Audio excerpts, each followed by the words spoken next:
अपवित्र को पवित्र सेटा होची अविद्या किंतु अस्मिताटा होची हमर मोर जोटा अहम भावटा हेडा अस्मिता राग राग होची सुख प्राप्ति एवं दुख निवृत्ति उपायर कामना को राग कुआ जाय असत्य राग हाँ सुख प्राप्ति दुख निवृत्तिर कामना को या संभव छवि माता जी सुख प्राप्ति दुख निवृत्ति एरा संभव क्लियर आछुनी आपण सुख पाया पाई सुख प्राप्ति दुख निवृत्तिर ए जो प्रचेष्टा एरा संभव जानी नहीं कौन जानी ना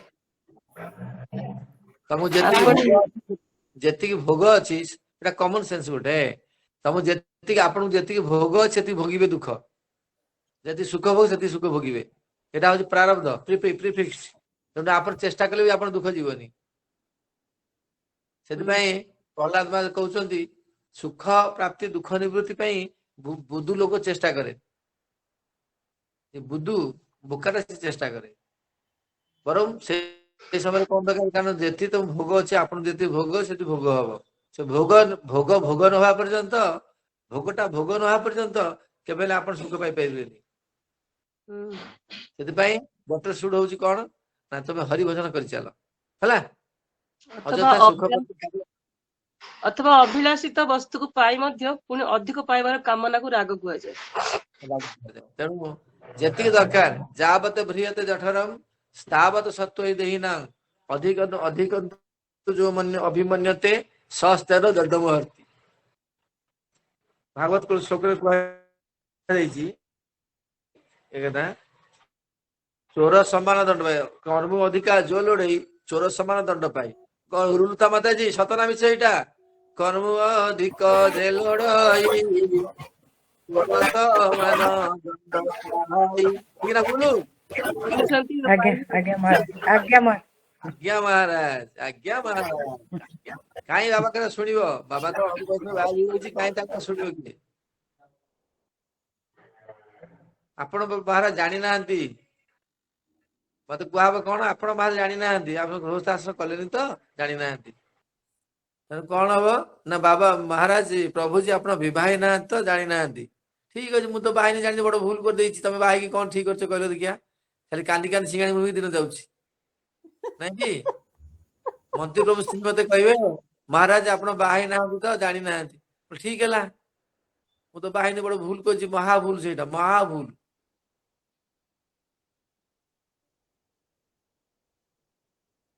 नहीं विवाह करनी बड़ महाभूल कर देछि ना पुओ बाहागर अछि ना झियो बाहागर अछि किछि अछि मोर यदि तो समीक्षा करा जाए मु ठीक करछि आपण माने बड़ भूल करछथि ठीक ना नहीं यस इति 100% इति से बाटे कोन कहबे प्रभु कोन करिया गाय मोट तो गोटे छुआ आ नाही ती कृपा करंतु नहीं वो किछ गाय मोट गोटे छुआ ना आगु गोछ ना पछु गोटे तो गाय मोट गोटे सब टोटल गोटे बुझेला छवि माता जी मने सेया ताकर भी गाय मोट गोटे छुआ आ नाही आगु नहीं पछु नहीं सी कहलानी बाबा माता जी पछंती बाहागर करने से कह बाहर यही तो समस्या बुढ़ी है रोसे कर बहुटी आसे रोसे करता गोटे सुना नाकी बहुटे आनते रोसे करते सुना नाकी बहु आसो कौट आम गाँवली गाँवली गोटे गोटे कथा अच्छी तो बहु कौटे शाशु तो जन्म ही ना बहु कौटे आसो बड़ भूल मुझे बड़ बाहर ना दुख निवृत्ति सुख तेणु जो चालाक लोक केबे दुख निवृत्ति देख बहु आनिल भोग करने आनिल बहु रोषे कर खाया दब देला कि खाया दब तुमको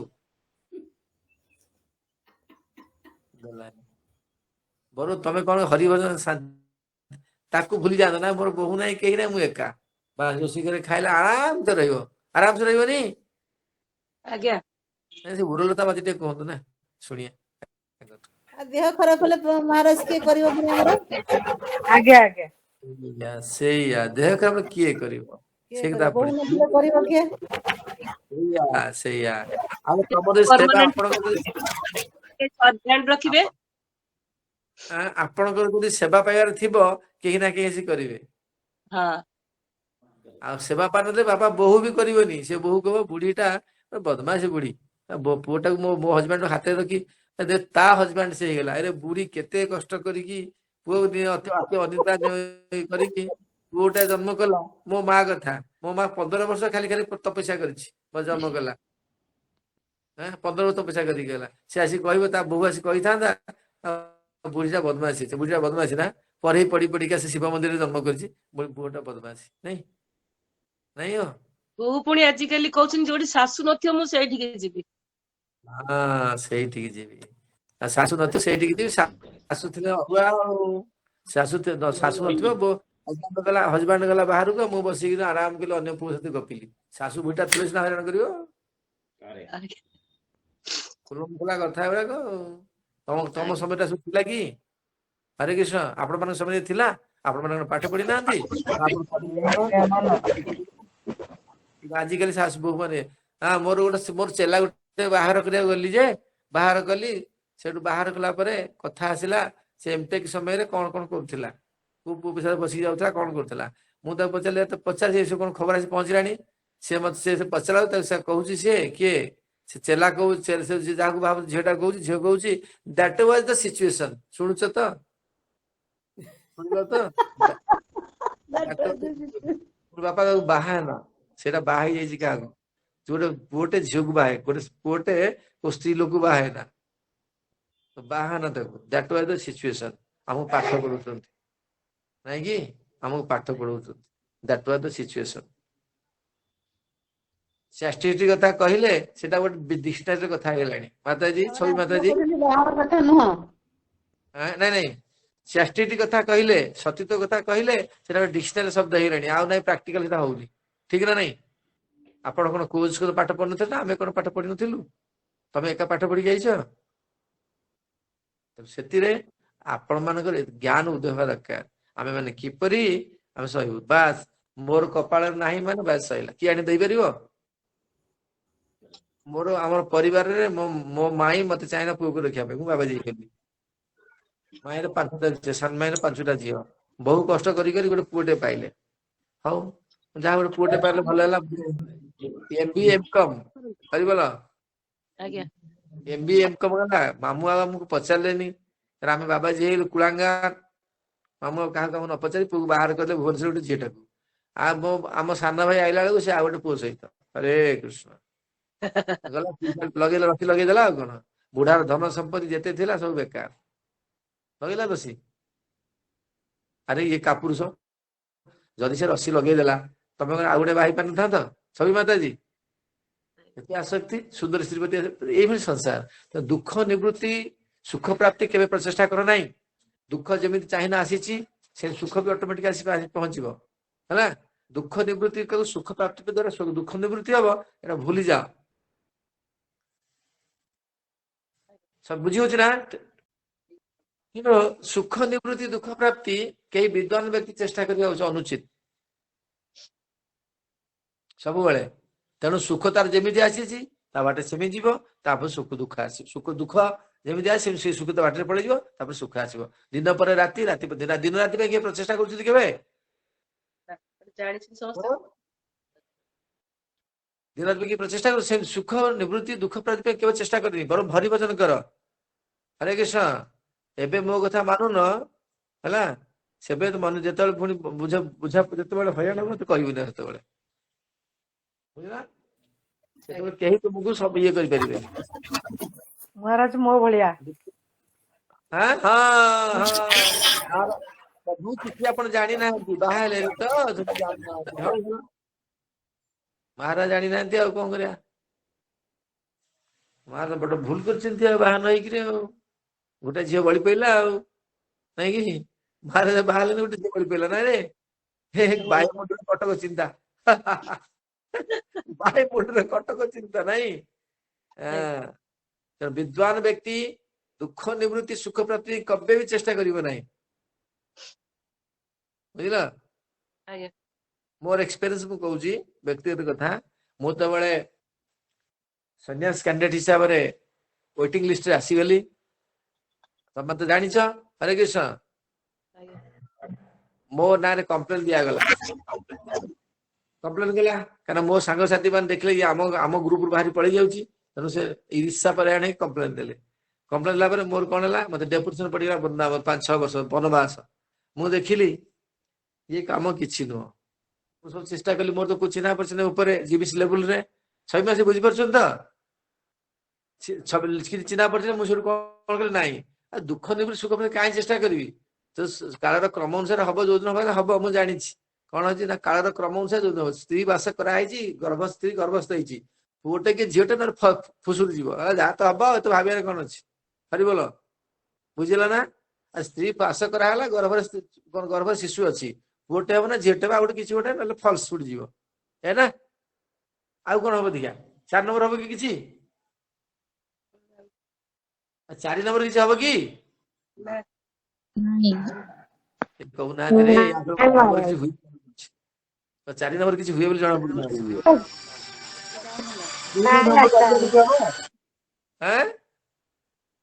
3 ନମ୍ବର ଅଧିକା କିଛି ହବନି। ତେଣୁ ଏତେ ଚିନ୍ତା କରିବା, ବସି ଧଇଲି ମାଳା ଧରି 64 ମାଳା ରାଧାଣୀଙ୍କ ପାଖରେ ରାଧା କୁଟରେ ବସିକି କଲି। ବାସ୍, ବନବାସ ତ ପଡିଛି, କଣ କରିବା। ସମୟ ବଳିଲା, ରାଧା କୁଟରେ ବସିଲି। ଗିରିରାଜଙ୍କ ପାଦ ତଳେ ବସିଲି। ଏତେ ସୀମା ପଳେଇଲା କିରେ ଛୁ ଅଛି ନା ନା ପଳେଇଛି? ଅଛି। ତାପରେ ବାସ୍ ସୁରୁଖୁରୁରେ ଏମିତି ବଢିଆରେ ହେଲା ଯେ ମତେ କିଛି ହାଲକା ଭଲ ଲାଗିଲା, ନାଇଁ କି? ଆଜ୍ଞା। ତେଣୁ ବିଦ୍ୱାନ ବ୍ୟକ୍ତି ବିପଦ ସମୟରେ ତାକୁ ଅଡେଇବା ପାଇଁ ଚେଷ୍ଟା ନ କରି ଇଏ କରିବ ନା, ଭଗବତୀ ବୁଝିଲେ। କଣ ନାହିଁ ବୁଢୀଙ୍କର, ବୁଢୀ କେତେଟା ଘର ସଜାଡିଛନ୍ତି, କିନ୍ତୁ ବୁଢୀ ଘର ନିଜେ ସଜାଡି ପାରୁନାହାନ୍ତି। ମାତାଜୀ ନିଜ ଘର ସଜାଡି ପାରୁନାହାନ୍ତି। ମାତାଜୀ ସତ ନା ମିଛ? ଆଜ୍ଞା ମହାରାଜ। ନିଜ ଘର ସଜାଡି ପାରୁନାହାନ୍ତି। କେତେ ଘର ସଜାଡି ପାରୁନାହାନ୍ତି। ଦୁଃଖ ତାଙ୍କୁ ଅଛି। ତେଣୁ ସେ ଦେଖିଲେ ନା, ଲାଭ କିଛି ନାହିଁ, ବା ଏତେ ମନେ ପଡିଲା। ଆମେ ମାନେ କେବେ ହେଲେ ଦୁଃଖ ନିବୃତ୍ତି ସୁଖ ପ୍ରାପ୍ତି ଚେଷ୍ଟା କରିବାରେ ବିଦ୍ୱାନ ହିସାବରେ ଖାଲି ପ୍ରଚେଷ୍ଟାଶୀଳ ହବା କଥା, ଆଉ କିଛି ନାହିଁ। ଆମ ହାତରେ କିଛି ଅଛି? ଏନଡିଏ ଭିତରେ କିଛି ଅଛି? ହରିବଲ, ନା। ଏନଡିଏ ଭିତରେ କିଛି ଅଛି ଆମ ପାଖରେ? ଏନଡିଏ କିଛି ଅଛି? ଅନାସକ୍ତ ଭାବରେ ଏନଡିଏ ମାନେ ପ୍ରଚେଷ୍ଟା, ଆଉ କିଛି ନାହିଁ। ତେଣୁ ଏଇଟା ହଉଛି ଅବିଦ୍ୟାରେ ଯାଉଛି। ଅବିଦ୍ୟା ଯାଉଛି ନା ନାଇଁ ମ୍ୟାଡାମ? ଆଜ୍ଞା। ତେଣୁ ମନେ ରଖ, ଗୋଟିଏ ଉପରେ କେତେ କଥା ଅଛି, କେତେ ଜିନିଷ ଅଛି। ଦୁଃଖ ନିବୃତ୍ତି ସୁଖ ପ୍ରାପ୍ତି। କାହାକୁ ତ ଯାହା ଭୋଗିବାର ଥିବ ସେ ଭୋଗିବ। ହଁ, ତାହେଲେ ଆମେ ଯୋଉ ପ୍ରଚେଷ୍ଟା ଯୋଉ କରୁଛେ, କାହିଁକି ତାହେଲେ କରିବା? ତମର ହାତରେ ପ୍ରଚେଷ୍ଟା ଅଛି, ଆଉ କଣ ତମ ହାତରେ? ଆଉ କିଛି ତ ନାହିଁ ନା। ଆମକୁ ତ ସେଇଆ ଭୋଗିବାକୁ ପଡିବ ନା। ହଁ, ଆମର ଅଛି ଏଇଆ, ଆମେ ଭୋଗିବୁ। ତାହେଲେ ଆମେ କାହିଁ କହିବା? ଆମେ ତ ପ୍ରଚେଷ୍ଟା ନ କଲେ ବି ଭୋଗିବୁ ନା ନାଇଁ। ନାଇଁ ତମର ପ୍ରଚେଷ୍ଟା, ତମର ଗୁଣ ଅଛି, ତା ପ୍ରଚେଷ୍ଟା ଛାଡି ପାରିବନି, ଅଟୋମେଟିକ କରିବ ସେଟାକୁ। ତମେ ଅନାସକ୍ତ ଭାବରେ କର, ଗୁଣଟା ରହୁଛି ନା। ତମେ ପ୍ରଚେଷ୍ଟା ଖାଲି କେବଳ କରିକି ଅନାସକ୍ତ ଭାବରେ କର, ଆଉ କିଛି କରିପାରିବନି। ସେ କହୁନାହାନ୍ତି ଅଷ୍ଟାଦଶ ଅଧ୍ୟାୟରେ, ଭଗବାନ ଗୀତାର ଅଷ୍ଟାଦଶ ଅଧ୍ୟାୟରେ କହୁନାହାନ୍ତି, ପଞ୍ଚେତାନି ମହାଭାବ କରଣାନି ନିବୋଧମେ ସାଂଖ୍ୟ କୃତାନ୍ତେ ପ୍ରୋକ୍ତାନି ସିଦ୍ଧେ ସର୍ବକର୍ମାଣ। ହେ ପ୍ରଭୁ, ହେ ଅର୍ଜୁନ ଶୁଣ, ସାଂଖ୍ୟ ଯୁଗରେ 5ଟି ଜିନିଷ କଣ କୁହାଯାଇଛି, କିପରି ଗୋଟିଏ କାର୍ଯ୍ୟରେ ସଫଳତା ହାସଲ କରିବ। ସେ ଗୋଟେ କଣ? ଅଧିଷ୍ଠାନମ ତଥା କର୍ତ୍ତା କରଣଞ୍ଚ ପୃଥିବୀଧମ ବିବିଧ ପୃଥକ ଚେଷ୍ଟା ଦୈବ ପଞ୍ଚମ। ଅଧିଷ୍ଠାନ ମାନେ ସ୍ଥାନ, ତଥା କର୍ତ୍ତା, ତଥା ତାପରେ ଇନ୍ଦ୍ରିୟ ସମୂହ, କର୍ମ ଇନ୍ଦ୍ରିୟ ସମୂହ, ତାପରେ ପ୍ରଚେଷ୍ଟା, ଦୈବ ହଉଛି 5ରେ। କିପରି? ସବି ମାତାଜୀ କିପରି ପସିବଲ? ଶୁଣ, very practical example, analogy. Suppose I want to be an IAS officer. Indian government under ଯଦି ପୋଷ୍ଟ ଖାଲି ନାହିଁ, ମୁଁ ହେଇପାରିବି କି? ସବି ମାତାଜୀ ଆନ୍ସର ଦିଅ। ସବି ମାତାଜୀ ଦିଅନ୍ତୁ ଆନ୍ସର। ଅନମ୍ୟୁଟ କରିପାରୁନାହାନ୍ତି। ହଁ, ହେଇପାରିବେନି। ସ୍ଥାନ ଆସିଗଲା, ଖାଲି ପଡିଛି, ମୁଁ ଆପ୍ଲାଏ କଲି। ଅଧିଷ୍ଠାନ ତଥା କର୍ତ୍ତା, କର୍ତ୍ତା ହେଲେ ଏଲିଜିବିଲିଟି, ମିନିମମ୍ ଗ୍ରାଜୁଏଟ, ନାଇଁ କି? ତାପରେ ତଥା କର୍ତ୍ତା କରଣ, मो इंद्रिय समय ठीक अच्छी जब 1/2 पागल होती मुझे आईएएस ऑफिसर पाइपरि ନା ना गला करण गला तापर से एनडीए भर अप्लाई कली बर्तमान एनडीए भर आखिर मत 16 घंटा 17 घंटा परिश्रम करिया पड़िबो ना नहीं ଆଜ୍ଞା हां जदि मु लोअर टैलेंट थी मत 24 घंटा परिश्रम करिया पड़िबो नहीं कि बिना सोईगिरी हां जदि मोर हाई टैलेंट थिबो ताले मते 8 घंटा परिश्रम पाई जीवी पर अर्थात छाड़ मोर एनडीए चलला किंतु एते सत्य मध्य बेले बेले कोन हुए ना दैव जे हन न कहिथे कार्य सिद्ध लाभ करी हबो ना ओके ଆଜ୍ଞା ମାନେ ଭାଗ୍ୟ भाग्य दैव होची भाग्य बेले बेले कोन हुए मु कहू जोटे कथा ओटे प्रैक्टिकल एक्सपीरियंस कोची वर्तमान मु प्राय सैलरी पाउथांती 2 लाख टका पाके पाके सेंट्रल गवर्नमेंट रे अरे बोल ଆଜ୍ଞା स्किल टेस्ट कटि गेली मो टीचर है कि स्किल टेस्ट कटि गेली मु जो टीचर है कि स्किल टेस्ट कटि गेली रिटर्न पाइली स्किल टेस्ट कटि गेली गोटे मात्र गोटे हाथ खसीला कंपोज करू करू हाथ खसी जाइछि हाथ के खसी गेला मो सेठ बुझी नेली जे मोर सर्विस करे नाही आसी गुरुमान बसतली गुरुमान कहले कि कौन है ना एमती घटना घटी अरे तू कहीं सरकार खंड खटी बेटा मो पाक पड़े देख मुझे था घर छवि माता जी ଆଜ୍ଞା मुझे घरे था चाकरी कर घरे जो था मो बापा बापा हूँ पंडित लोक मत छाड़ी था कि सी ଜମା ନୁହଁ जमा अरे बर्तमान मो ढिकिया पड़ी था ना नहीं ଆଜ୍ଞା keeping relation with the opposite sex means it pollutes mind कौन it makes your mind pollute am I right yes 100% बस you know better than me yeah you know better than me तेणु मत भगवान जहाँ कर व्यवस्था ठीक कर भूल कर सन्यास लेवल पहुंची नहीं एक दुआ कुनु मुनु टुरु पड़ा दिटा पड़े थांते बोझ बहुता बहुता बहुता बहुता बहुत भगवान जहाँ कर प्राणी मंगल पाई या भाभी मु सब कौन कर त्याग करी वर्तमान आराम से अच्छी हाँ ना चिंता केते पुओ झील मु दीटा पुओ झील थे भक्ति स्वरूप दामोदर मत से बाहर कहले कहले कहती सी बाहर ना साइंटिस्ट डॉक्टर टीडी सिंह बाहर ना साइंटिस्ट हमर शिक्षा गुरु जब मु थरे नेगी जाई कोठी की कटक नेगी जाई ताको नेगी जाई कटक बाहर बहुत शिक्षित झील शिक्षित पुओ शिक्षित गृहस्थ लोक मैंने बहुत स्त्री मान बड़ बड़ चाकरिया मत कहले त्रिलोकनाथ लिसन तू शुणु मुझे बाहर था साइंटिस्ट बाहर था मोर दीटा छुआ था मैक्सिमम दीटा छुआ था दीटा बहु मात्र दीटा पुओ दीटा बहु मात्र देखे मु जुआड़ जाऊँ all India all over India more बहु पुओ पुओ आ बहु समस्ते मोर केयर मान टपमोस्ट केयर नौ बुझिपारे ଆଜ୍ଞା सेमती मुझे अनुभव कली मैंने बढ़िया कथा महाराज कहले वर्तमान मुझे परिणत वयस पहुंची गलानी मोर स्टूडेंट मान अच्छा झील पुओ सब स्टूडेंट मान अच्छा बस मत से इतिश मैडम आपण जाइपारे ना थीटा रेसी जाइपारे ना आपण टूटा रेसी जीवे एते हरिमुंडे बर्तमान जावाक पड़ो चंडीगढ़ टिकेट मु दौर फाउ टिकेट बोले पैसा मो पास नाई ना मुझे 10 मु तो देवी फ्लाइट टिकेट आपंकर कौन गला आप फ्लाइट रे जातु भाया पाटना है ना है शैलजा ଆଜ୍ଞା देखु महाराज जी आप टिकेट कटा जाओ कौन जी मुझे जी थ्रीटार पलैबी ना ना टूटार पैसा दौर आप थ्रीटार पैसा दिया के पैसा अधिका लगुच आम दू बुझुंट ଆଜ୍ଞା तेणु आम विद्वतार सहित आम परिस्थिति को कौन करा पड़ो जज करा पड़ो अनुधान करा पड़ो नाई कि तेणु ये विद्वता केमी आसब जदि आपण कौन करेंगे कौ साधु गुरु वैष्णव निकट में कौन कर साधन भजन बा जीवन लक्ष्य सम्बन्ध कौन करते अवगत होते गीता भागवत जीवन निर्वाह कर निश्चित भाव आपिड हो ओके से सरला से आसिलु बीबीटी इंटरनेशनल बीबीटी मैनेजर हेलु हरे कृष्ण इंटरनेशनल बीबीटी मैनेजर हेलु जन आम कई भल पाइक लगे गृहस्थ लोक मैंने जड़े गृहस्थ लोक कहले चक्रधर साहू मोड़ा मरीगला कहला आज्ञा कहला प्रभुजी आप भल सब भारी बढ़िया हजबैंड वाइफ मोर बढ़िया मोर 3 स्टार बिल्डिंग टे अच्छी आ मोर झीटा अच्छी आप बह करूँ बोले किए रे तू भैया तू रे किए भैया मु कहली कहीं तो मो तो सब किसी मो तो कहीं तो क्या प्रकाश करनी आप क्या कह तो क्या कहनी ना जदि कह सब भक्ति सब बाहर कहूँ कहीं गुरु से मैं शिक्षा ମୁଁ କହିଲି କାହିଁକି ମୁଁ ତ କହିଲି ତମକୁ କହିବା ପାଇଁ। ସେଠୁ ମୁଁ ସେଠୁ କହିଲି ବାପାଙ୍କ ପାଖକୁ ଯିବି। ମୁଁ କିଏ କହିଲା? ଆମ ବାପା ଆମର ପଣିତିଆ ଲୋକ, ମତେ ଗାଳି ଦେବି ଧୁମ୍। ଆଠୁ ଗଲା, ମୁଁ ସବୁ ଭଗବାନ ଡାକିଲି, ପ୍ରଭୁ ଇଏ ବୁଢାଟା ତା ଝିଅଟାକୁ ବାହାଘର କରିଦିଅ ଆପଣ, ବୁଢାଟା ମୋ ବେକରେ ଝୁଲୁ ହେଲା, ନହେଲେ ମୋ ପଛରେ ପଡିବ ବୁଢାଟା। ମୁଁ କହିଲି ସେଠୁ ଗଲା, ବାହା ହେଇଗଲା ପରେ ବୁଢା ଆସି ମତେ କହିଲା ନା ଆଉ କିଛି କହେ, ବୁଢା ମତେ କଥା କହିଲାନି, ମତେ ବୁଢା କଥା କହିଲାନି। ଗୋଟେ ବ୍ୟାଙ୍କ ମ୍ୟାନେଜରକୁ ଯାଇ ମୁଁ କହିଲି, ଭାଇ ଟିକେ ରକ୍ଷା କର ମତେ, ଏ ଲୋକ ଏମିତିଆ ପଛରେ ପଡୁଛି। ତା ୱାଇଫ ବହୁତ ଚାଲାକ ଲୋକ, ବାଲେଶ୍ୱର ଲୋକ, ପଙ୍କ ମାରାଜି, ସିଏ ତାକୁ ସେ କଥାଟାକୁ ସର୍ଟ ଆଉଟ କଲେ। ବୁଝିଲେ?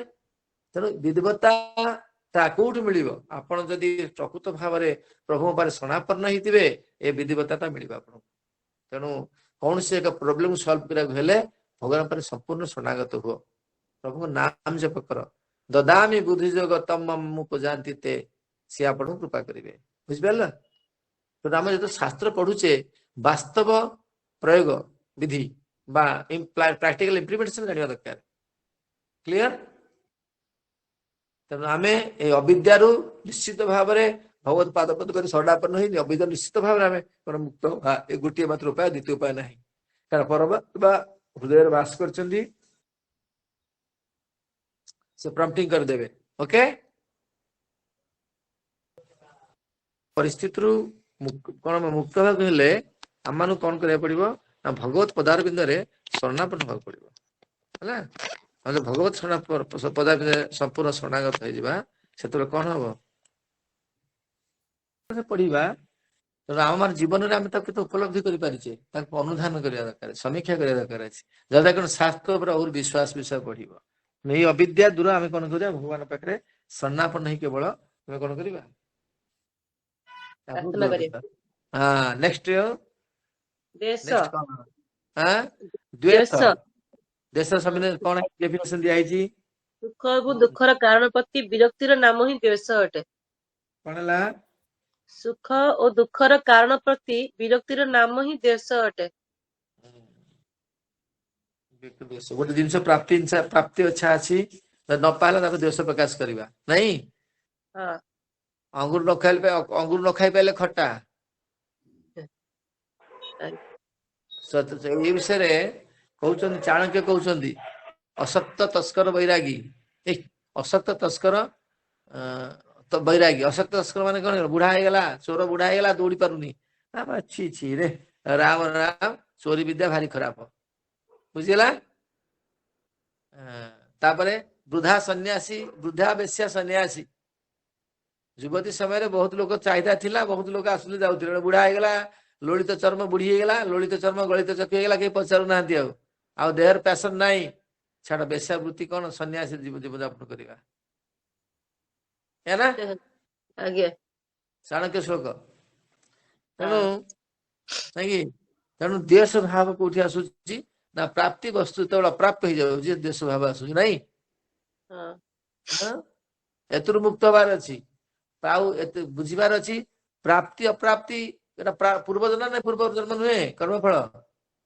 ପୂର୍ବ ଜନ୍ମର କର୍ମଫଳ ଏଇଟା।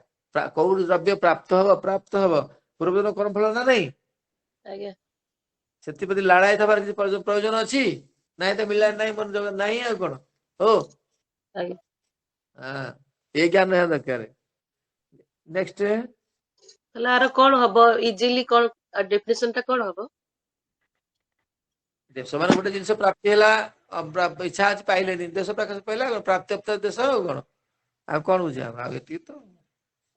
ଅଭିନିବେଶ। ଅବିଦ୍ୟା, ଅଭିନିବେଶ। ଅଭିନିବେଶ ମାନେ ଅନୁକୂଳ ବିଷୟକୁ ପ୍ରାପ୍ତ କରିବାର ଆଧାର ସ୍ୱରୂପ ଶରୀରରେ ଆସକ୍ତି ହେବା ଏବଂ ମୃତ୍ୟୁରେ ଭୟଭୀତ ହେବାର ନାମ ହେଉଛି ଅଭିନିବେଶ। ହଁ, ମାନେ ଅନ୍ୟ କଥାରେ କୁହାଯାଇ ପାରିବ, କୃଷ୍ଣ ପ୍ରାପ୍ତି ବ୍ୟତୀତ ଅନ୍ୟ ପ୍ରାପ୍ତିର ପ୍ରତି ଯୋଉ ଲାଳସା, ତାକୁ ଅଭିନିବେଶ କୁହାଯାଏ। ଅଭିନିବେଶ, ଅଭିନିବେଶ। ଏଇ ଦୁଃଖର କାରଣ। ମୃତ୍ୟୁଟା ଆସିବ ନା ଆସିବନି? ଆସିବ। ନାକୁ ଏଡେଇ ଦବ ତମେ ଭାବୁଛ? ନା। ମୃତ୍ୟୁ କୋଳକୁ ଆଉଥରେ ଆସିବାକୁ ଯଦି ଚେଷ୍ଟା କରୁଛ, ତାହେଲେ ଅନ୍ତିମ କୃଷ୍ଣ ଚେତନା କର, ଆଉ ଆସିବ। ଯେପର୍ଯ୍ୟନ୍ତ ଏଠି ଅଛ, ଭକ୍ତ ହୁଅ, ଅଭକ୍ତ ଯାହା ହୁଅ, ମୃତ୍ୟୁ ନିଶ୍ଚୟ କବଳରେ କବଳିତ ହବ। ସେଟା अपरिहार्य जाते न सोचु महर्षि आगु चेष्टा कर एड़ाइया ପାଇଁ ओके ଆଜ୍ଞା। हरे कृष्ण महाराज बुझिला तीर्जगादी कौन महाराज कोन तीर्जगादी ଏଇ ବର୍ତ୍ତମାନ ଶରୀରରେ ଭୋଗିବା ଶୁଣ ଆରମ୍ଭ ହୋଇଗଲାଣି ଅଥବା ଆଜ୍ଞା इति मैडम इति छवि माता जी इति मैडम जो पढुଛନ୍ତି ଆପଣ डेफिनेशन बुझी होउची त ମୋ ପାଖରେ ବହି ନାହିଁ। तथापि ଶୁଣିକିରି ବୁଝି होउची ना नहीं ଆଜ୍ଞା ଆଜ୍ଞା। ଆପଣ ପାଇଁ ବହି ଆପଣ ତ ମ୍ୟାଚୁର୍ଡ ମ୍ୟାନ कोई अशिक्षित लोक ହେଇଛ ନା କଣ ଜଣେ ଟିଚର ଜଣେ ଥିଲେ ଆଉ କଣ ବୁଝିବେ ଶୁଣିକିରି ବୁଝିଦେବେ ତାପରେ ଏଇ ବର୍ତ୍ତମାନ ଶରୀରରେ ଭୋଗିବା ଆରମ୍ଭ ହୋଇଗଲାଣି ଅଥବା ପୂର୍ବ ଜନ୍ମକୃତ ପାପର ଫଳ ବର୍ତ୍ତମାନ ଜନ୍ମ ଭୋଗିବାକୁ ହିଁ ପଡିବ ଏହାକୁ ପ୍ରାରବ୍ଧ କୁହାଯାଏ। नेक्स्ट ଅପ୍ରାରବ୍ଧ ପାପ ଅନେକ ଜନ୍ମରେ କରାଯାଇଥିବା ପାପ ଯାହାକି ସଞ୍ଚିତ ହୋଇ ସୁରକ୍ଷିତ ଅବସ୍ଥାରେ ଅଛି ଯାହାର ଫଳ ଏପର୍ଯ୍ୟନ୍ତ ଭୋଗିବା ଆରମ୍ଭ ହୋଇନାହିଁ କିମ୍ବା ଯାହା ଅନଭିବ୍ୟକ୍ତ ରୂପରେ ଜମା ହୋଇଅଛି ତାହାକୁ ଅପ୍ରାରବ୍ଧ ପାପ କୁହାଯାଏ। बस तो बुझी होउची बहुत सहज भाବରେ ତାପରେ ରୂଢ ପାପ हरे कृष्ण माता जी मु टिके डाउट अछि रूढ़ पाप एही कूट आउ सूक्ष्म पाप कुहाଯାଏ ଯେଉଁ ପାପ ବୀଜ ରୂପ ଧାରଣ କରେ ଆଗକୁ ସମୟ ମୁଁ ଏତିକି ଲେଖିଛି ଆଉ ଜାଣି ପାରୁନି କୂଟ ପାପ ଶୁଣ ଦେବେ ଶୁଣ ଦେବ ଶୁଣ ଆପଣ ଶୁଣନ୍ତୁ ଖାଲି ଏହାକୁ କୂଟ ବା ସୂକ୍ଷ୍ମ ପାପ କୁହାଯାଏ ଯେଉଁ ପାପ ବୀଜର ରୂପ ଧାରଣ କରେ ଏବଂ ଆସନ୍ତା ସମୟରେ ପ୍ରସ୍ଫୁଟିତ ହେବ ଆଉ ନିଜର ଫଳ ପାଇବ ତାହାକୁ ରୂଢ ପାପ କୁହାଯାଏ। ନିଜର ଫଳ ପାଇବ ଫଳ ପ୍ରାପ୍ତ हाँ ତାହାକୁ बुझी ରୂଢ ପାପ କୁହାଯାଏ। रूढ़ पाप कहते बुझिला बुझिलानी मधु माता जी आज्ञा आज्ञा महाराज बुझिପାରିଲି तापरे ଅପ୍ରାରବ୍ଧ ଫଳ ସମଷ୍ଟି ରୂପରେ ଏହା ଅବସ୍ଥିତ ହୋଇ ରହିଥାଏ। ତାପରେ कौन ହେଲା सा था ମାତାଜୀ ହରେ କୃଷ୍ଣ ମୁଁ ବୀଜ ପାପ ପଢୁଛି ବୀଜ ପାପ ମୁଁ କହୁଛି ମାତାଜୀ ବାସନାମୟ ପାପ ପାରବ୍ଧ ପୃଷ୍ଠଭୂମି ଦେବ ମନୁଷ୍ୟ ତୀର୍ଜଗାଦି ଦେହିକ ଧାରଣ କରନ୍ତି ମନୁଷ୍ୟ ଦେହ ଅଟନ୍ତି दही का धारणा ହଁ ମୁଁ ଆଜ୍ଞା କରନ୍ତି ମନୁଷ୍ୟ ଜନି କାର୍ଯ୍ୟମୟ ଦେହ ଅଟନ୍ତି ତାହା ସେଇ ଦେହ ଭୋଗମୟ ଦେହ ଅଟେ ତାହାକୁ ବୀଜ ପାପ କହନ୍ତି। कौन लास्ट बोलो ପଢୁଛି ମୁଁ ପଢି ସାରିଲା ପରେ ଆପଣ କହିବେ।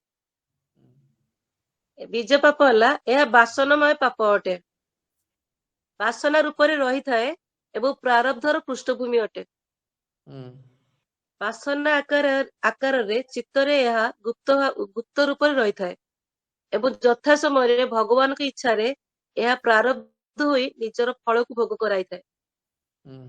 ଏହା ସମ୍ବନ୍ଧରେ କିଛି ବିଚାର କରାଯାଇଛି ପରତତ୍ତ୍ୱରୁ ବହିର୍ମୁଖ ଜୀବରେ ରହିଥିବା ଲୋକଙ୍କ ଠାରେ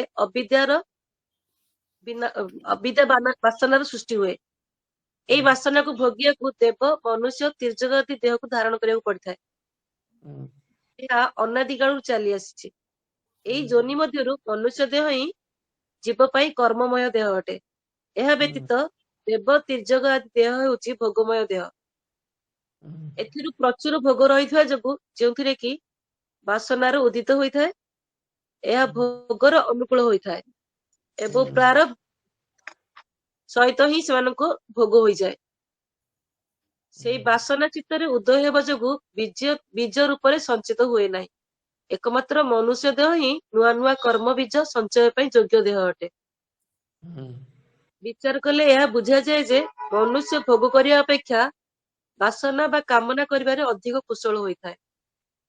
हाँ मान मनीष मान कौन करे मनीष ବାସନା ବା କାମନା କରିବାରେ ଅଧିକ କୁଶଳ ହୋଇଥାଏ ଭୋଗ କରିବା ଅପେକ୍ଷା भोग बासना कामना करे मु गोटे बढ़िया फ्लाइट किनिबी माने हेलिकॉप्टर किनिबी आगे से उड़ीबी मो बहुटे आसीबो तापर मो पुओ बसैबी मु बुलीबी केते बासना केते सपन राति नथिबो सपन को नहीं नहीं कि सपन को राति नहीं ये तो ये होची मनीष भारी दुरंदर यही होची मनीष भारी दुरंदर भोग अपेक्षा कामना बासना जोर सोर तार नहीं ଆଜ୍ଞା ଆଜ୍ଞା ଜାଣିଛନ୍ତି ତ ଆପଣ ମାନେ, ମୁଁ ଆଉ କଣ ବୁଝେଇବି ଆପଣ ମାନେ, ବୁଝି ହଉଛି ନା ନାଇଁ? ଆଜ୍ଞା ତାପରେ ପୁଣି ମନୁଷ୍ୟ ଦେହଟା ହିଁ କର୍ମମୟ ଦେହ, ଆଉ ହୁଁ, କିନ୍ତୁ ଦେବ ଯୋଗ ଯୋଉ ଦେବ ପଶୁ ଆଦି ଦେହ ହଉଛି ଭୋଗମୟ ଦେହ, ସେମାନେ ଭୋଗ ଖାଲି ଭୋଗମୟ କରନ୍ତି। ଦେହ, ଭୋଗମୟ ଦେହ। ଦେବ ଭୋଗ କରିବ, ନନସେନ୍ସ ଭାବରେ ଭୋଗ କରିବ। ଆଉ ଦେବ କିଏ ଯୋଉ ପଶୁ, ଆଉ ସେନ୍ସ ଭାବରେ ଭୋଗ କରିବ କିଏ ଦେବତା। ଉଭୟ ଭୋଗ କରୁଛନ୍ତି, ଉଭୟ କଳୁଷ ଚେତନା ହଉଛି ହେଲା। ମଣିଷ କିନ୍ତୁ ଇଏତେ ଯଜ୍ଞାତନ, ମଣିଷ ଭୋଗମୟ ଶରୀର ନୁହେଁ, ଇଏତେ ଯଜ୍ଞାତନ, ଯଜ୍ଞ ନିମିତ୍ତ ଉଦ୍ଦିଷ୍ଟ। ହଁ ଆଜ୍ଞା ବାସ୍ ଚାଲୁ। ବୁଝିହେଲା ମଞ୍ଜୁଶ୍ରୀ ମାତାଜୀ? ମାତାଜୀ ବୁଝିପାରିଲେ। ଆରେ ତମେ ବା କହିଲ ତମ ନିଜର ପାରିବାରିକ ଜୀବନ ସମୀକ୍ଷା କଲେ ବୁଝିଯିବ ସବୁ। ବୁଝିପାରୁନ କଣ? କି ବିଚିତ୍ର। ଆମ ଖାଇବା ରାତିରେ କଷିକିରି ପରଠା ପରାଣ୍ଠା ପକୁଡି ସବୁ ଖାଇବା କଷିକି ପେଟ ଖରାପ ହେବ, ସାର୍ ସକାଳେ ସାର୍ ଘରେ ପହଞ୍ଚିବା। ଡକ୍ଟର ମଧ୍ୟ ମୋ ଦେହ ଖରାପ ଦେଖିଲେ, ଡାକ୍ତର ଚେକ୍ କରିବେ, ଆଉ କହିବେ ତମେ କାଲି କଣ ଖାଇଦେଇଛ କି ଅଧିକା, ଅଜୀର୍ଣ୍ଣ ହେଇଛି ତ। ନା ହଁ ଆଜ୍ଞା ହଁ ଖାଇଲି। ତମେ ନିଜେ ବି ଜାଣିପାରୁନ, ପରଟା ଖିଆ ହେଇଗଲା, ବହୁତ ଖିଆ ହେଇଗଲା, କଣ କରିବା? ସକାଳୁ ଉଠିକି ବାନ୍ତି କରିଦବା, ବାହାରି ପଡିବ, ନଚେତ ମେଡିସିନ ଖାଇଲେ ଭଲ ହେଇଯିବ, ଡାକ୍ତରକୁ ପଚାରିବ। ଅଜ୍ଞାନ ନୁହେଁ, ତମେ ଦେଖ ଅଧିକା ଅଜୀର୍ଣ୍ଣ ହେଇଛି, ଆଉ ବଡ କଷ୍ଟ ଭୋଗୁଛ, ତ ସେ ହାତ ପୁରି ବାନ୍ତି କରିଦେଲେ ଗଲା, ଯେତେ ସମୟ ହେଇଯିବ ସଙ୍ଗେ ସଙ୍ଗେ 1 ମିନିଟରେ। ଏୟା ନା ନାଇଁ? ଆଜ୍ଞା ସାଙ୍ଗେ ସାଙ୍ଗେ ବାହାରିଯିବ ସେଗୁଡାକ। ଓହୋ, ବାନ୍ତି ଟା ଭାରି ଖରାପ କଥା। ଆରେ ବାନ୍ତି ତ କିଛି ଖରାପ କଥା ନୁହେଁ। ଭଲ ହେଲା ଏଠି, ହଁ ବାନ୍ତି କରିଦେଲେ ଭଲ ହେଇଯିବ। ଭଲ ହେଇଗଲା। ଏଠି ବାନ୍ତି ଖରାପ ଜିନିଷ ନୁହଁ। ବାନ୍ତି କରିବାକୁ କହିଲେ ନାକ ଟେକିବ, ନାକ ବାନ୍ତି କଥା କହିଲେ ଲୋକ ନାକ ଟେକିବେ। ତାମାନେ କଣ? କି ଜଗତ କିଛି ଜାଣିନାହାନ୍ତି ସିଏ। ହଁ ସେ ତମେ ବିଷ ଖାଇଛ, ଡାକ୍ତର ଯାଇ ତ ବାନ୍ତି କରିବ ନା କରିବନି? ଆଉ କଣଟା କରେ କି ସେ, ପଟାସ ପାଣି ପୁରେଇ ବାହାର କରେ ଆଉ କଣ? ସେଇ କଥାଟା। ତାପରେ ତାତ୍ପର୍ଯ୍ୟ ଏହା ଯେ ହୁଁ ଅବିଦ୍ୟା, ଅସ୍ମିତା ଆଦି 5 ପ୍ରକାରର କ୍ଲେଶ ଏବଂ ପ୍ରାରବ୍ଧ ଆଦି 4 ପ୍ରକାରର ପାପରୁ ଉତ୍ପନ୍ନ ହୋଇଥାଏ। ସମସ୍ତ କ୍ଲେଶ ସାଧନ ଭକ୍ତି ଦ୍ଵାରା ହୋଇପାରେ, ସେ ବୈଧି ଭକ୍ତି ବା ରାଗାନୁଗା ଭକ୍ତି ହୁଁ ଏସବୁ ବିନଷ୍ଟ ହୋଇଯାଏ। ହୁଁ ସେଥିପାଇଁ ସାଧନ ଭକ୍ତି କୁହାଯାଇଅଛି। ସାଧନ ଭକ୍ତିରେ ଏସବୁ କଣ ବିଦ୍ୟା ଅସ୍ମିତା ଆଦି କ୍ଲେଶ ପାପ ସବୁ ଦୂର ହେଇଯାଇଥାଏ ସାଧନ ଭକ୍ତିରେ। ଆଜ୍ଞା ଆଉ ଏଇ ବିଷୟରେ ଆମର କିଏ କହୁଛନ୍ତି, କିଏ? ପୁରାଣରେ କୁହାଯାଇଛି। ରୁହ, ଏଇ ବିଷୟରେ ଆମର ଟୀକାକାର କିଏ? କମେଣ୍ଟେଟର କିଏ? କମେଣ୍ଟେଟର ହଉଛନ୍ତି ଆମର ବିଶ୍ୱଜିତ କହୁଛନ୍ତି, ଯୋଉ ଦିନ ଯୋଉ ମୁହୂର୍ତ୍ତରେ ବ୍ୟକ୍ତି ମାଳା ପୁରେଇଲା ହାତରେ, ସେଇଦିନ ତାର ସବୁ ଚାଲିଯାଇଛି। କିନ୍ତୁ ସେ ମାଳା ସେ କଣ, ତାପରେ ଡାଉଟ ତାର ଆରମ୍ଭ ହେଇଯାଏ, ସାଙ୍ଗେ ସାଙ୍ଗେ ଡାଉଟ ବି ଆରମ୍ଭ ହେଇଯାଏ। ସେଥିପାଇଁ ତ ପୁଣି ଆଉ ସବୁ ସେଇ ବାଦଲା, ସେଇ ଯୋଉ ସବୁ ସମସ୍ୟା ଗୁଡିକ ପୁଣି ତାକୁ ପହଞ୍ଚେଇ ପାଖରେ। ଯେମିତି ପବନ ବହିଲା, ଦକ୍ଷିଣ ପବନ ବହିଲା, ମେଘ ଉଡିଗଲା, ଯେମିତି ଦକ୍ଷିଣ ଛାଡେ ପୁଣି ମେଘ ଚାଲି ଆସିବ, ସେଇଭଳି ଭାବରେ ହେଲା। ଆଜ୍ଞା ଯେଉଁଦିନ ଯୋଉ ମୁହୂର୍ତ୍ତରେ ବ୍ୟକ୍ତି କଣ କଲା, ମାଳା ମାଳା ଧଇଲା। ହରେ କୃଷ୍ଣ ନାମ ଜପ ନ କଲା, ସେଇଦିନ ତାର ପଳେଇ ଯାଇଥାଏ। କିନ୍ତୁ ପୁଣି ଅପରାଧ କରିଦିଏ, ଅପରାଧ କରିବା ଯୋଗୁଁ ବିଶ୍ୱାସ ଭଗବାନ ନାମରେ ସେ ପୁଣି ଏଇ ଅଡୁଆରେ ପଡେ। କ୍ଲିୟର? ଯେପରି ପଦ୍ମ ପୁରାଣରେ କୁହାଯାଇଅଛି, ହୁଁ ପ୍ରାରବ୍ଧ ଫଳଂ ପାପଂ କୁଟଂ ବୀଜଂ ଫଳୋନ୍ମୁଖଂ କ୍ରମେଣୈବ ବଲିୟେତ ବିଷ୍ଣୁ ଭକ୍ତି ତତ୍ମନମ୍। ହୁଁ ଯେଉଁ ଲୋକଙ୍କର ଆତ୍ମା ଏବଂ ତାଙ୍କର ଶରୀର, ମନ ପ୍ରାଣ ଆଦି ସବୁ ଶ୍ରୀକୃଷ୍ଣଙ୍କର ଭକ୍ତିରେ ଲଗାଇଥାନ୍ତି, ସେମାନଙ୍କର ଅପ୍ରାରବ୍ଧ ପାପ, କୂଟ, ବୀଜ ରୂପ ପାପ ଓ ଫଳୋନ୍ମୁଖ ପାପ, ଯାହାର ଫଳ ଭୋଗିବା ଆରମ୍ଭ ହୋଇଯାଇଛି, ଏସବୁ କ୍ରମଶଃ ଭକ୍ତିରୁ ବିନଷ୍ଟ ହୋଇଯାଏ। ହୁଁ ସତ୍ପାଦ ପଙ୍କଜ ପଳାଶ ବିଳାସ ଭକ୍ତ୍ୟା କର୍ମା ସ୍ୱୟଂ ଗ୍ରଥିତଂ ଉଦ୍ଗ୍ରଥୟନ୍ତି ହଁ ତଦନ୍ନଂ ରିକ୍ତମତୟ ଯତୟ ଅପିରୁଦ୍ଧ ସ୍ତୋତ୍ର ଗଣ ସ୍ତମରଣଂ ଭଜବା ବାସୁଦେବଂ। ଶ୍ରୀମଦ୍ ଭାଗବତମ୍ 4:22-39। ହୁଁ ଶ୍ରୀ ସନତ କୁମାର ମହାରାଜ ପୃଥୁକୁ କହୁଛନ୍ତି, ହେ ରାଜନ୍, ସନ୍ତ ମହାତ୍ମା ଯାହାର ଶ୍ରୀଚରଣ କମଳର ଅଙ୍ଗୁଳି ଦଳରେ ଛିଟା ହୋଇଥିବା ଛିଟିକାକୁ ସ୍ମରଣ କରି ଅହଙ୍କାରର ହୃଦୟ ଗ୍ରନ୍ଥି ଯାହା କର୍ମ ଦ୍ୱାରା ସୃଷ୍ଟି ହୋଇଅଛି, ହୁଁ ଏଇ ପ୍ରକାର ଛିନ୍ନ ଭିନ୍ନ କରି ଢାଳିଲେ ସମସ୍ତ ଇନ୍ଦ୍ରିୟ ପ୍ରତ୍ୟାହାର କରି ନିଜର ଅନ୍ତଃକରଣକୁ ନିର୍ବିଷୟ କରିବା ବାଲା ସନ୍ନ୍ୟାସୀ ମଧ୍ୟ ଏପରି କରିପାରିବେ ନାହିଁ। ତୁମେ ଏଇ ସର୍ବବିଷୟ ଭଗବାନ ବାସୁଦେବଙ୍କୁ ଭଜନ କର। ଅର୍ଥାତ୍ ସାଧନ ଭକ୍ତି ଦ୍ୱାରା ଅସ୍ମିତା, ଯିଏ ଅବିଦ୍ୟାର ବୃତ୍ତି ବିଶେଷ ଅଟେ। ଅବିଦ୍ୟା ନାଶ ହେବା ଦ୍ୱାରା ଅବିଦ୍ୟାର କାର୍ଯ୍ୟ ସମୂହ ଅନାୟାସରେ ମନକୁ ମନ ହିଁ ବିନଷ୍ଟ ହୋଇଯାଏ। ମୂଳରୁ ପାଇଲେ ଯିବ ସେଟା ଦେବ ସେଟା ପାଇବ। ଆଉ ଆଜ୍ଞା। ତେଣୁ ମୂଳରୁ ସାଧନ ଭକ୍ତି ଦ୍ୱାରା ବଢିଆ ଭାବରେ ସାଧନ ଭକ୍ତି ଅବଲମ୍ବନ କର, ତୁରନ୍ତ ଦୁଃଖ ପଳେଇଯିବ। କଣ ମମତା ମାଝୀ ଠିକ ନା ଭୁଲ? ବୋହୁ ଆଣିବ ପୂଜା ଆଣିବ ମନେ ଭାବିଛ ନା? ସାଧନ ଭକ୍ତି ପ୍ରାରବ୍ଧ ପାପକୁ ବିନଷ୍ଟ କରିଦିଏ। ମମତା ମାଝୀ ବୋହୁ ଆସିବ, ଜ୍ୱାଇଁ ଆଜ୍ଞା ଆସିବ, ମନେ ମାତାଜୀ ରଖିଛ? ବୋହୁ ଆସିବ, ଆଜ୍ଞା ଜ୍ୱାଇଁ ଦେଖିଲ ପକୁଡି ପକୁଡି ଛେଣି ଖାଇବାକୁ ଦେବି ଆଉ ଭୃଷଙ୍ଗ ପତ୍ର ପକେଇକି ଆଉ ବୁଝିଲ। ଆଜ୍ଞା ଏତେ ପଢା ହେଲା ପରେ ଏଇଆ ଶେଷକୁ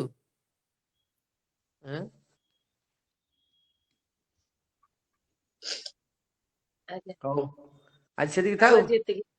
ହଉ ଆଜ୍ଞା। ହରେ କୃଷ୍ଣ। ତାହେଲେ ବୁଝିପାରିଲ ନା ବୁଝିପାରିଲନି?